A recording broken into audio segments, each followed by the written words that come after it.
இன்றைக்கி நம்ம சித்தத்தின்படி செய்கிறது அல்ல. அது ஊழியம் மட்டும் இல்லை, உங்கள் வீட்டில் நடக்கிற விஷயமா இருக்கட்டும், எது வேணாலும் இருக்கட்டும், கர்த்தர் என்ன சொல்லுகிறாரோ அதன்படி, கர்த்தர் சொல்லுகிறபடி ஒவ்வொன்றையும் செஞ்சுட்டே வாங்க. ஆனால் நீங்கள் நினைக்கிறபடி நடக்காது. இப்போவும் சொல்கிறேன், கர்த்தர் சொல்லுகிறபடி செஞ்சீங்கன்னா நீங்கள் நினைக்கிறபடி நடக்காது, அது கர்த்தர் நினைக்கிறபடி தான் நடக்கும். ஏன்னா இப்போ இருக்கிறவங்களுக்கெல்லாம் உடனே எல்லாம் நடக்கணும். ஃபாஸ்ட் ஃபுட் காலம் இல்லை.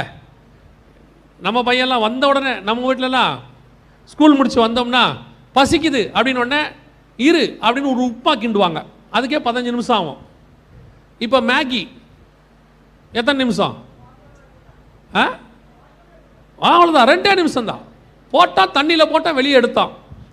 உப்புமா சாப்பிட்டோம்னா உடம்புக்கு சக்தி, மேகி சாப்பிட்டோம்னா செத்தான். அவ்வளோதான். மேகி என்ன, அது ஒரு வகையான கெடுதல் உணவு தானே, அதை சாப்பிடக்கூடாதுன்னு வேற சொல்கிறாங்க, பேன் பண்ணாங்க, திருப்பி தானாக வந்துருச்சு. அன்னைக்கு உள்ள காலம் அது, இன்னைக்கு உள்ள காலம் அது. நீங்கள் நினைக்கிறபடி நடக்காது. படிப்படியாக தான் கர்த்தர் உயர்த்துவார்.